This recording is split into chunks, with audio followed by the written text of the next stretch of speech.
საღამო მშვიდობის დღეს თავგადასავალი სტუმარი ექიმი, პლასტიკური ქირურგი გუგა ქაშიბაძეა. მას ეკრანებზე ძალიან ხშირად ვხედავთ ხოლმე წინა საახალწლო პერიოდში, როდესაც პიროტექნიკის აფეთქების საფრთხე დიდია, ან ზაფხულის ცხელ დღეებში. გუგა, საღამო მშვიდობისა, მინდა რომ საუბარი დავიწყოთ თქვენი ბავშვობით. ძალიან ბევრი ძალიან საინტერესო ცხოვრება გაქვთ, ასე ვთქვათ, გარდა იმ თქვენი მთავარი პროფესიისა, გაქვთ ძალიან ბევრი ინტერესი, ხელოვანი ადამიანი ბრძანდებით, ასევე ალპინიზმით ხართ დაკავებული და ამ თემებზე აუცილებლად ვისაუბრებთ, თუმცა მირჩევნია რომ დავიწყოთ თქვენი ბავშვობით. პირველსკოლელი ხართ? კი, პირველსკოლელი. როგორი ბავშვი იყავით და რა გახსენდებათ ბავშვობის წლებიდან ყველაზე ესე ტკბილად? ყოველ შემთხვევაში, ეხლაც ვცდილობ, რომ ის ბავშვობა კიდე შევინარჩუნო და რაღაცა გამოვყოს, იმიტომ რომ არასოდეს არ მინდა მოვწყდე იმ ბავშვობის ასაკსა ბავშვიდან დალახულ სამყაროს. ალბათ ჩვეულებრივი ბავშვი ვიყავი, არაფერი ისეთი განსაკუთრებული, ძალიან წყნარი და მშვიდი. ყოველ შემთხვევაში რაღაცას რო ვაფუჭებდი ხოლმე, მასწავლებელი იძახოდა, რომ ამას გუგა არ გააკეთებდა, იმიტომ რომ ესე წარმოუდგენელი იყო ჩემგან სიცილქე, მაგრამ ალბათ მოусვენარი ბავშვი ვიყავი.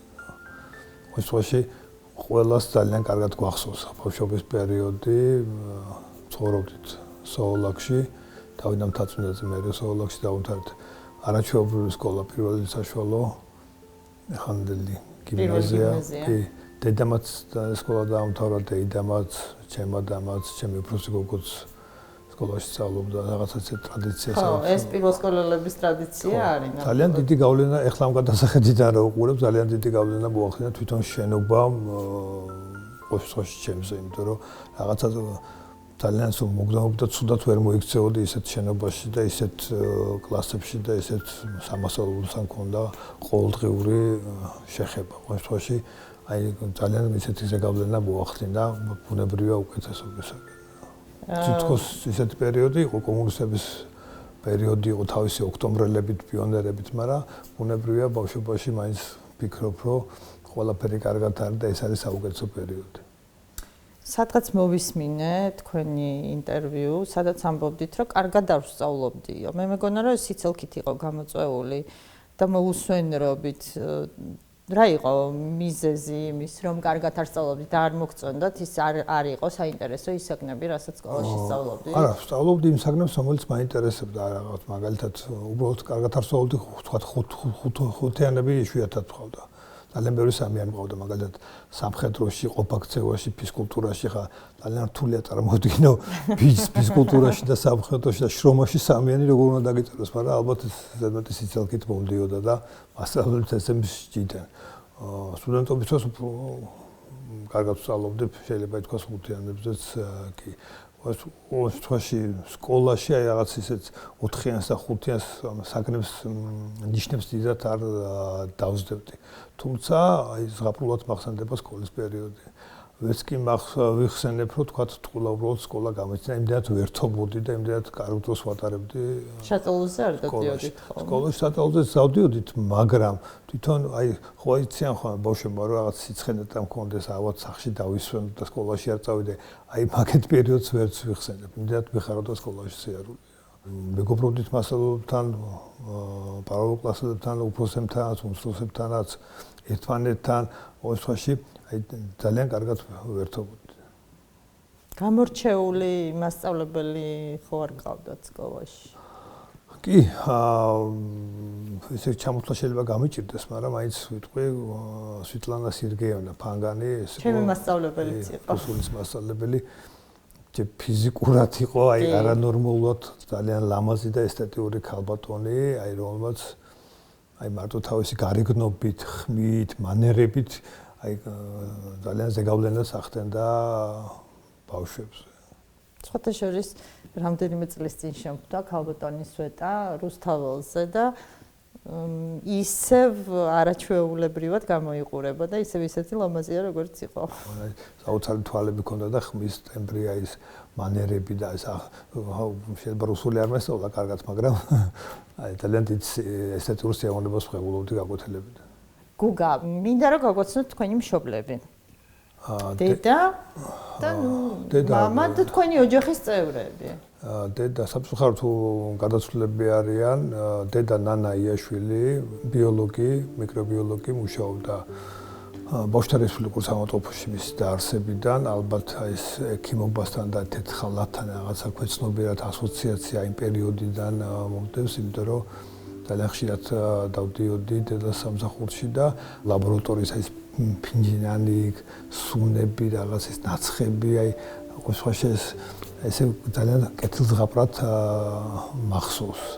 მამა იყო ზოოინჟინერი, თამას ქაშიბაძე, რომელიც ასევე ხატავდა, მაგრამ მე უფრო ადრე ხატავდი, ვიდრე მამა. მამა მოყვარული მხატვარი იყო, საკმაოდ გვიან დაიწყო 45 წლის ასაკში დაიწყო ხატვა. სულ მაგას ვიძახოდი ხოლმე, რომ ჩემი საღებავებით დაიწყო ხატვა. ბავშვობაში ყველა უკვირდა რომ ვისგან გამოყვანიჭი და მაშინ არც ვიცოდით რომ მამა თურმე ხატავდა. ყოველ შემთხვევაში ძალიან მეგობრული ოჯახი ჰქონდა, ჩვენ ოჯახში თითქმის ყოველ დღე ერთმანეთს ხოცავდნენ და ჩემი და მამაჩემი ან ნარდს თამაშობდნენ, ან ჭადრაკს თამაშობდნენ, ან კარტს თამაშობდნენ, აი ეს პაექრობაში მახსოვს ძალიან რთული ახლა შეიძლება კარტის თამაშის დროს მოგივიდეს კამათი, მაგრამ ჭადრაკის თამაშის დროს როგორ უნდა იკამოთო და როგორ უნდა დახოცო ერთმანეთი არავინ არ იცის, მაგრამ ყოველ შემთხვევაში მხიარული ოჯახი ჰქონდა.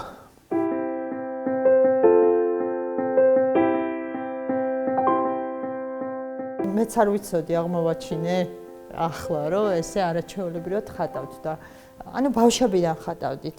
კი, ბავშვებიდან. პროფესიულად თქვა ხატვაზე სულ რაღაც ერთი კვირა დავდიოდი პიონერის სასახლეში, მე რა ისე აღმოჩნდა რომ ძალიან სიამოვნებდა. ყოველშვაში სიარული ახლა მახსოვს რაღაც ალბომში გადავიხადეთ 7 ლარი და ფანქარი და აი ადრეც კი მივდიოდი გაკვეთილზე რომ შესანიშნავი მასწავლებელი ყავდა და ერთ-ერთი ანდრე მისვლის დროს შემთხვევით გაგვიტყდა მე და რამოდენიმე ბიჭს ქოთანი რომელიც პიონერის სასახლეში ხატვის წრის წინ იდგა.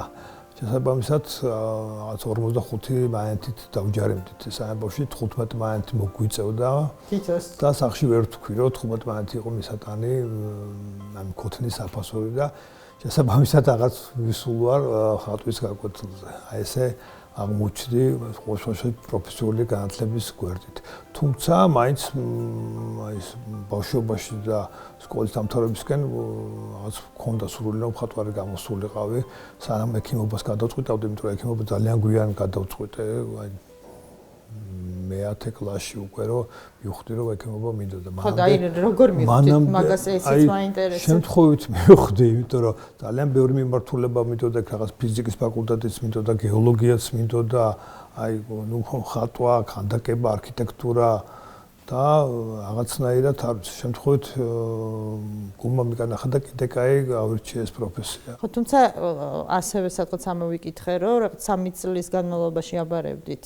არ იყო ეს აი ცენტროს ჩაბარებას მით უმეტეს სამედიცინოზე ეს იყო ფაქტობრივად შეუსრულებელი მისია იყო. ხო, თუმცა აი არის ხოლმე შემთხვევები გამიგია, რომ აი 2 წელი ვაბარებდი, ვერ მოვხვდი და მე ხელი ჩავიქნია და შევიცვალე თქვა მიმართულება. 11 წელი აბარებდი, იმიტომ რომ 3 წელი რა იყო, იმიტომ რომ სტაჟი უნდა ქონოდა საინტრის სტაჟი, მუშაობის და მაშინ ასე ადგილები რაც იყო, ის 80% სტაჟიანებისთვის იყო გამოყოფილი, ნაწილი მიქონდა თქვა იქ ავღანეთით ჰქონდა, ნაწილი მაღალმთიანი რაიონებიდან აბიტურიენტებს და ფაქტობრივად ახალდამთავრებულებისთვის ძალიან მცირე ადგილი რჩებოდა, ამიტომ ძალიან რთული იყო ჩაბარება. მე-13 წელს მოხვდი სამედიცინოზე. პრინციპში არც ერთი დღე არ მინანია რომ სამედიცინოზე მოხვდი და ეს სფერო ავირჩიე, იმიტომ რომ ძალიან ხშირად ყოფილა რაღაცა წარუმატებლობებიც, რაღაც ხელის შეშლაც, არასწორი ნაბიჯები ჩემ პროფესიაში, მაგრამ არც ერთი წამით ეჭვი არ შემპარვია რომ სწორი არჩევანი გავიკეთე. სულ იმას ვიძახე, რომ კიდე კაი ექიმობა ვირჩიე, იმიტომ რომ ამაზე მაგარი პროფესია არ არსებობს. ხო, და თან მე შევსწრები ვარ გარკვეულ რაღაც ფაქტებს. აი ქვემოთ მდგარი პაციენტების ოჯახის წევრები, როგორი იმედით და იმით შემოყურებდნენ ხოლმე, ყოფილა ესეთი მომენტები, ხო? ძალიან მნიშვნელოვანია მოკლედ ის საქმე, რასაც აკეთებთ. თუმცა მაინც მაინტერესებს, აი რამემ ან ვინმემ გარდა ვთქვათ იმ დედის სამსახურისა, რომელიც აი ზღაპრულად მოხსენდება, მითხარი, რამე ფაქტთან ან რამე ამბავთან ხო არ არის კავშირში ეს არჩევანი თქვენი? არა, ესეთი ამბავი არა, ერთ-ერთი გზნობდი, რომ ყოველთვის ისეთი პროფესია მინდოდა, რაც ვთქვათ ადამიანის დახმარებისთვის იქნებოდა რაღაცა აი ესეთი ბევრი კიდე პროფესია არ არის, ამიტომ ყოველთვის ეხლა თუ უყურებ ჩემ თავს იგივე ბავშვობაში, მოზარდობაში სურვილი მქონდა რომ ვიღაცას რაღაცით მივხმარებოდი, ოთხონდა ეს უთქმელად, თუ რო გეტყვიან რაღაცა მომაწოდე და მიაწვეს ახლა. აი მაგაში დამიჭერია ჩემი თავი, რომ ალბათ ექიმისთვის, არა მარტო ექიმისთვის, მედისთვის, მედიის დამხმარებისთვის ყველაზე მეტად მნიშვნელოვანია აი დახმარების სურვილი და ადამიანის სიყვარული თვითონ. ხო, და ზრუნვა ადამიანის. ზრუნვა, ამის მოთხოვნილება რა. ეს თუ არ გაქვს ძალიან რთულია, რომ საერთოდ ამ სფეროში იმუშაო. ყოველთვის ყოველდღიურად და აი გიწევს, ხა მესმის სტრესული პროფესია ძალიან ხშირად ისეთი ფაქტებს აწყდები და ისეთ გამოუვალ სიტუაციაში ვარდები, რომ ნახევარი სიცოცხლე გრჩება ხოლმე, მაგრამ მიუხედავად ამისა, თვითონ ეს მთლიანობაში ეს პროფესია ისეთ აზარტთან და ისეთ შეპყრობასთან არის დაკავშირებული, რომ ამაზე მეტი სიამოვნება მაგალითად ვერ წარმომიდგენია. ყოფილა ისეთ ფაქტები, რომელიც არც გაჟღერებულა, არც თვითონ პაციენტსაც და მის ოჯახის წევრებსაც გაუგიათ რასთან კონდათ შეხება და როგორ გზაზე როგორ ბილიკებზე გაიარეს ექიმებთან ერთად. მაგრამ მაგას მნიშვნელობა არ აქვს. ამაზე მაგარი პროფესია მე ვერც წარმომიდგენია. რამე იყოს.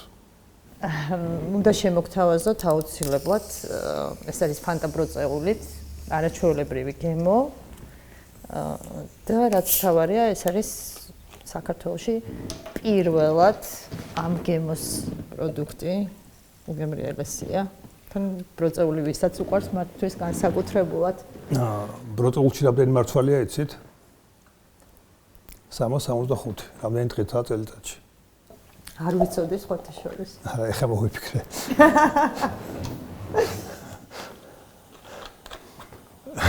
მაგისთვის არღის დარჩება და დათვლა. გუგა, ესე საუბრობთ ამ თქვენს პროფესიაზე, ხო, ასეთი სიყვარულით. თუმცა იყო თქვენს ცხოვრებაში მომენტი, როდესაც სამედიცინო უნივერსიტეტის დასრულების შემდეგ მაინც ფიქრობდით, რომ წასულიყავით გერმანიაში და ჩაგებარებინათ სამხატვრო სასწავლებელში. ეს პერიოდი მინდა რომ გაიხსენოთ. იყო ესეთი პერიოდი, მაშინ ჩემი ძმა ოჯახთან ერთად ცხოვრობდა გერმანიაში და რაღაცამ ისიც შემთხვევით ალბათ ხელი შეგვიშალა და თქვათ თეთრი ხალთი ჩავიცვი. სულ იმას ვიძახი ხოლმე, რომ უბრალოდ დამთხოვების არ ვჯერა და ალბათ ესე უნდა ყოფილიყო. ეხლა ვერც კი წარმომიდგენია ჩემი თავი თეთრი ხალთის და ყოველდღიური საქმიანობის გარეშე. ხატვა დარჩა თავის ხობად და მას თავისი ადგილი აქვს ჩემ გულში, რომელსაც ვერავინ ვერ წამართვეს ყოველში. ესეც ძალიან დიდ სიამოვნებას მაინტერესებს, მაგრამ ხატვას ვერ შევდარებ ექიმობას.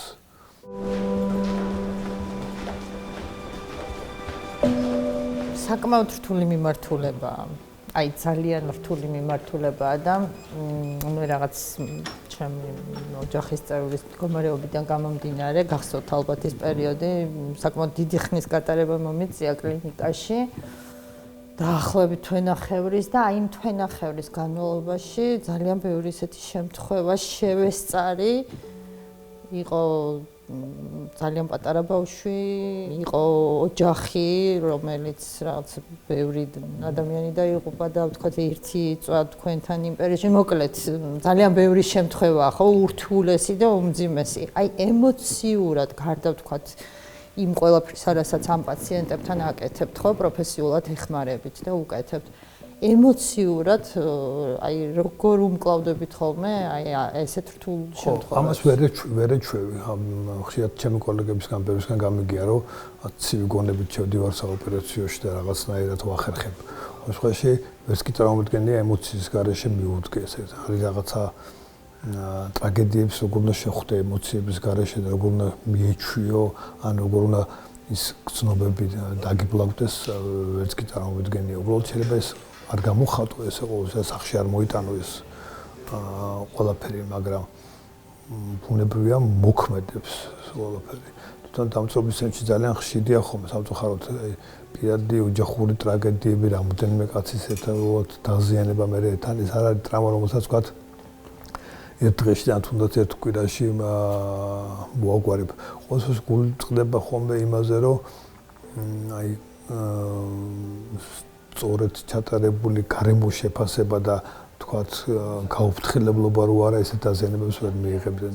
სამწუხაროდ ძალიან დიდია პროცენტულად ესეთი შემთხვევების რაოდენობა, როდესაც თქვათ უბრალოდ გაუფრთხილებლობა, თქვათ სასწაული დაზიანება შეიძლება მოგვაყენოს. ასევე საკმაოდ ისეთი გულდასაწყვეტია, როდესაც თქვათ პატარა ბავშვის ჯანმრთელობას ეხება.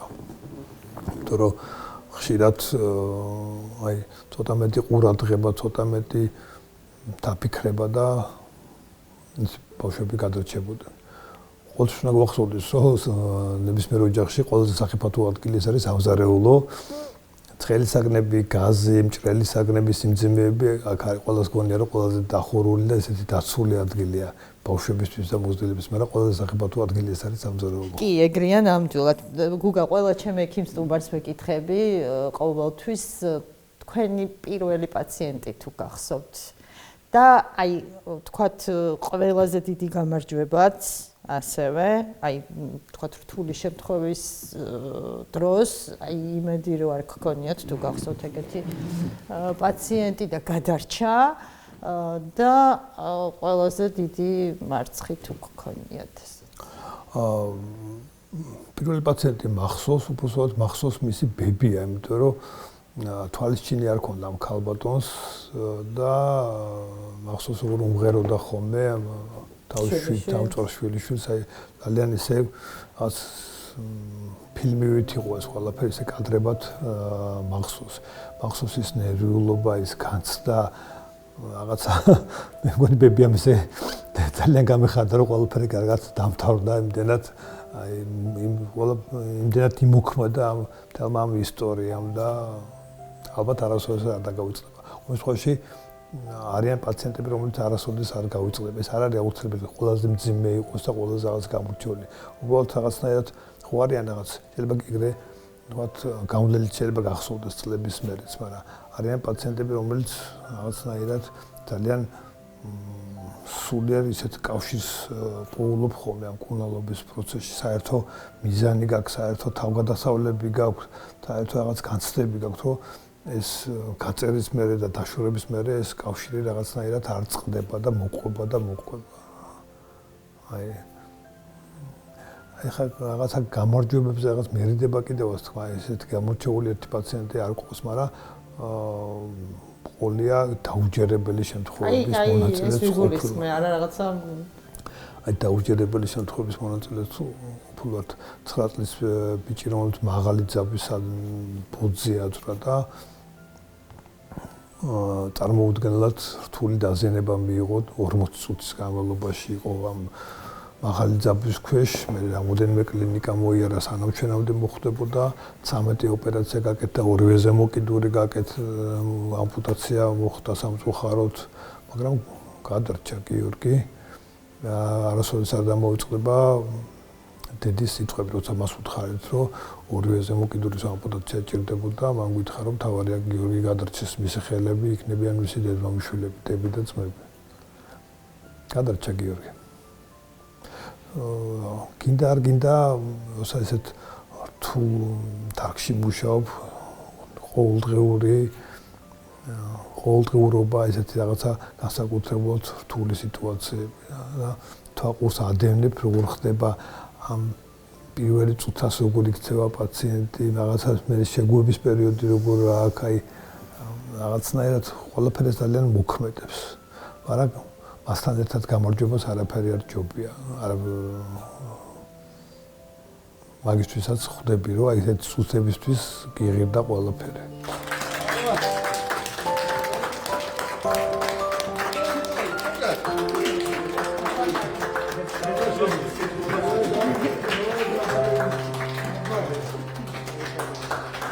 გუგა, ეს დამწრობის მიმართულებაც როგორ აირჩიეთ? ესეთ შემთხვევით არასოდეს არ მიფიქრია, რომ ამ სფეროში საერთოდ მომიწევდა მუშაობა.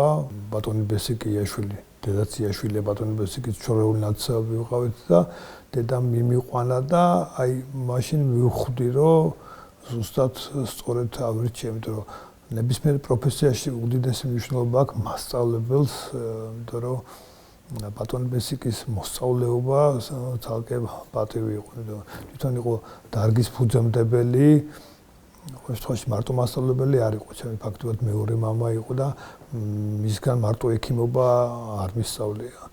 აი, ჩემ ცხოვრებაში ხარ რამოდენიმეჯერ ძალიან გამემართლა და ერთ-ერთი ყველაზე ისეთ მნიშვნელოვანი გამართლება ის იყო, რომ ბატონი ბესიკის მოსწაფე ყოფილიყავი. არასოდეს არ დამოიწყდება მისი შემოვლა ურთიერთობა პაციენტთან, კლინიკის გარეთ ურთიერთობა, ეს ცალკე სკოლა იყო. ეს იყო ისეთი მაგალითები, რომელსაც წიგში ვერ ისწავლე და ვერც ლექციაზე ვერ მოისმენ.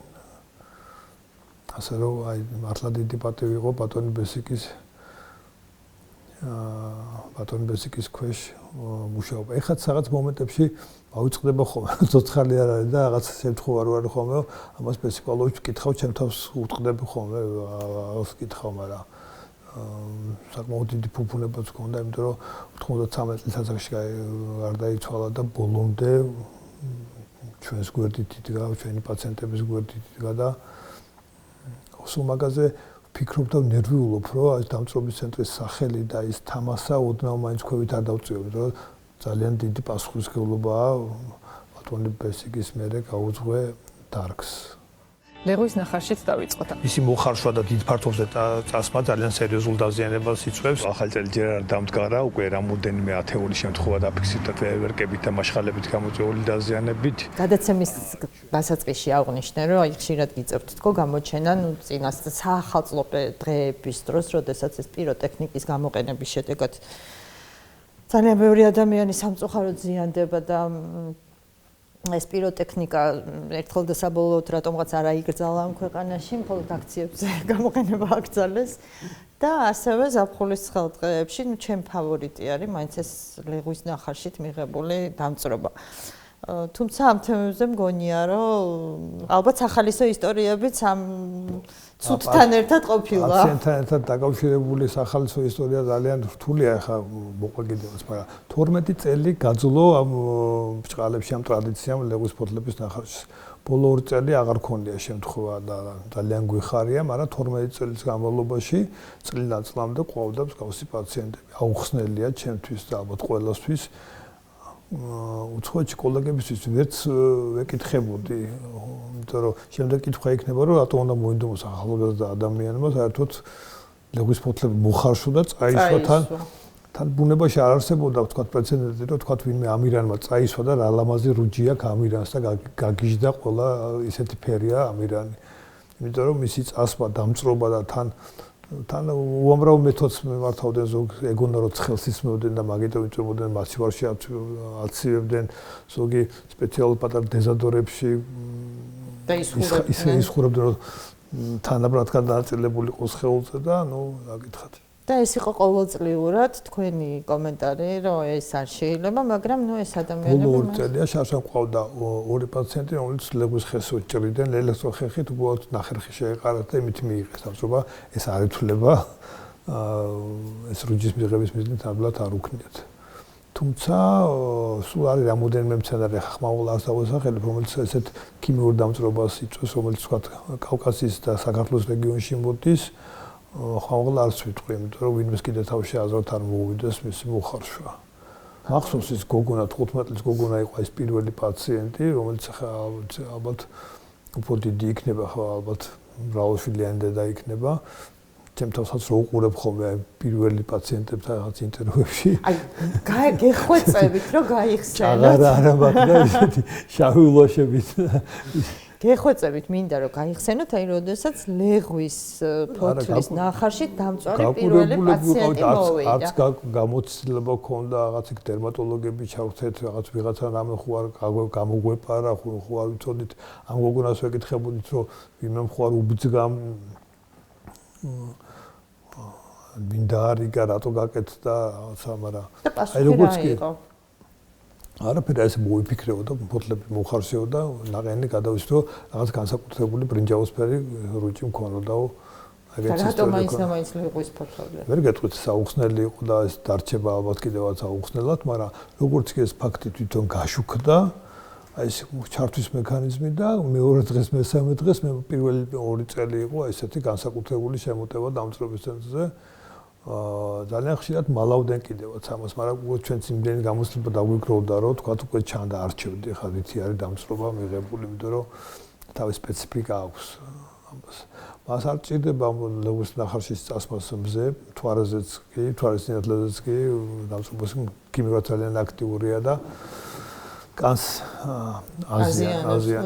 ყველაზე ხანდაზმული ქალბატონი ახსოვს 65 წლის ქალბატონი იყო, რომელიც ბოლომდე იძახოდა, რომ ვაშლის ხეზე ვიყავი ასული, იქ დავიწვიო, ლეღვის ფოთლების ნახარში არ წამისვიო. მაგრამ ნამდვილად იყო ლეღვის ფოთლების. დიდი ეჭვი გვაქვს, რომ ლეღვის ფოთლების ნახარშიც იყო დამწრობა, იმიტომ რომ უხსნელი იქნებოდა საცურაო კოსტუმში, რატომ უნდა იყო ვაშლის ხეზე ასული და ალბათ ხანგრძლივი დროით.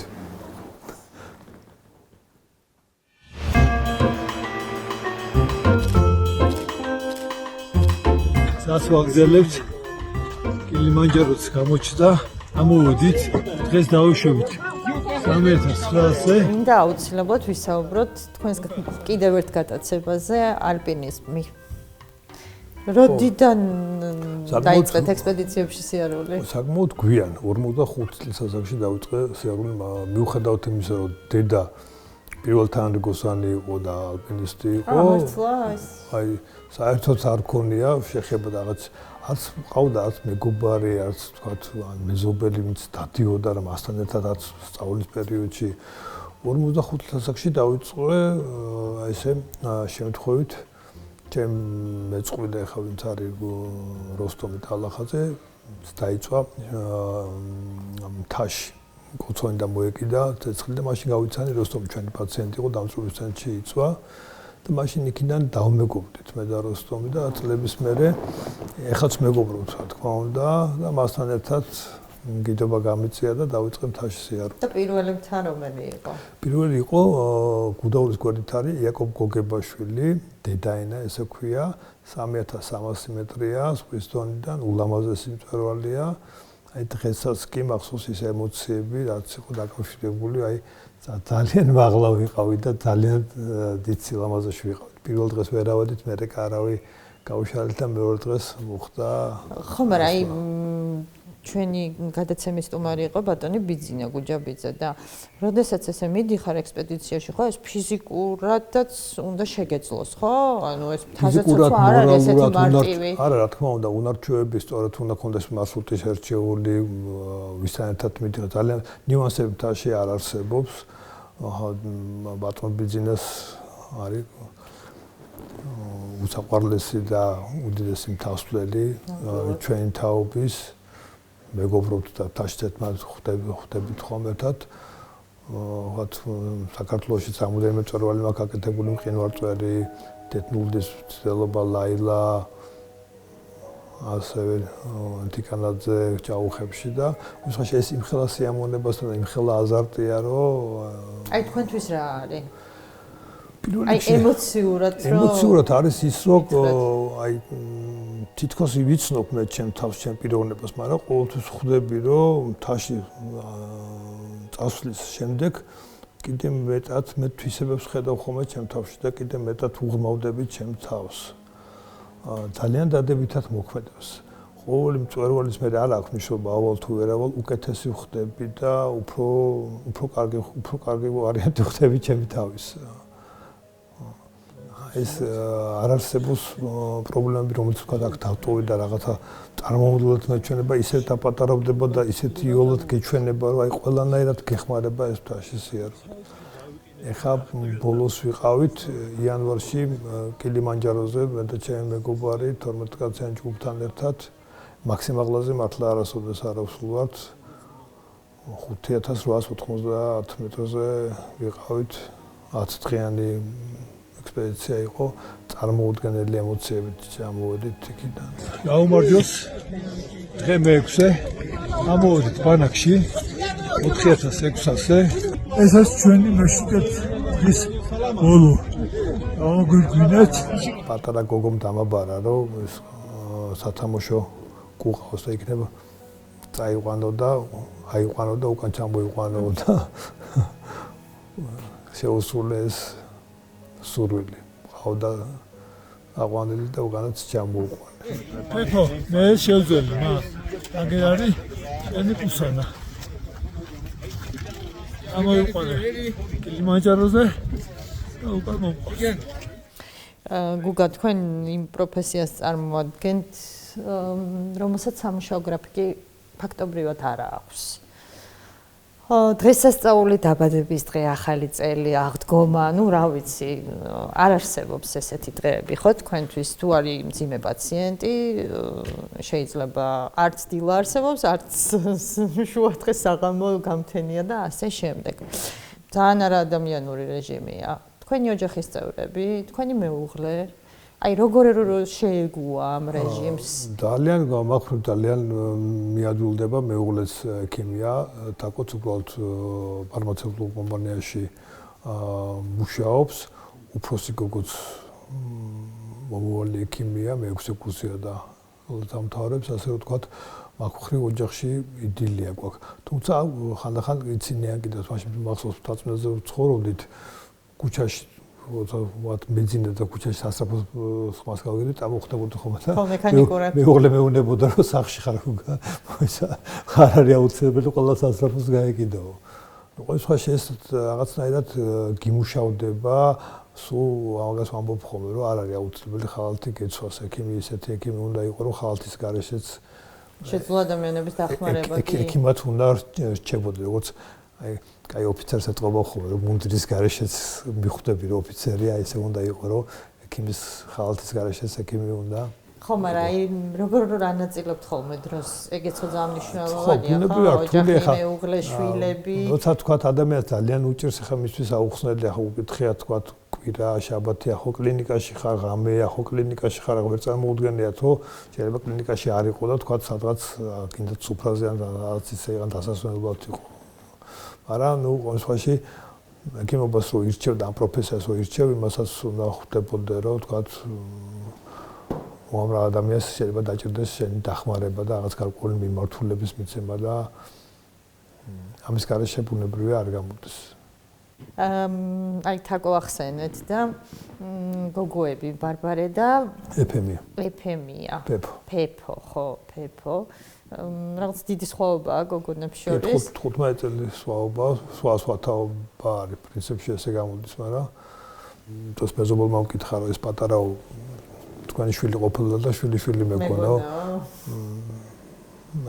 ბაბუა მეკონეთ და ვთხარი დიდი მადლობა კიდე კაი ბები არ გეგონეთ მეთქი ბაბუას მეთქი ავიდა არა უშავს ბაბუობა და ორე ბები არ გეგონეთ. გუგა, აი ამ რეჟიმიდან გამომდინარე როგორ ახერხებ რომ იყოთ კარგი მამა? ყურადღებიანი ასე. ოღონდ არ ვიცი როგორი მამა ვარ, მაგრამ ერთი ამას ვსილობ რომ აი ეს თავისუფალი დრო რაც მაქვს, მაქსიმალურად გამოვიყენო ოჯახისთვის. მაგალითად პეპოს სკოლაში დაყვანა და უკან გამოვლა, ჩემ თავზე მაგაღებული, იმიტომ რომ ეს არის საუკეთესო პერიოდი, რომ ახლოს ვიყოთ, იქ არც ტელეფონია, არც ტელევიზორია, გინდა არ გინდა ერთმანეთს ესაუბრებიან, მამა-შვილი ერთად უსმენენ რაღაც მუსიკას, ერთმანეთს უყვებიან ამბებს და ეს არის საუკეთესო პერიოდი, რომ რაღაცა მეტი დრო გავატარო. იმიტომ რომ ყველაზე მნიშვნელოვანი მე მაინც ვფიქრობ ის, რომ ერთად გატარებული დრო არის ოჯახისათვის, იმიტომ და საერთოდ თავგადასავლები იმიტომ რომ ეს არის რაც გაერთიანებს. კი, ნამდვილად ესეა. ბარბარეს მიმართულება ხო არ აურჩევია? ბარბარეს არ აურჩევია ჯაჯაობის მიმართულება, ყველაფერი წინ აქვს.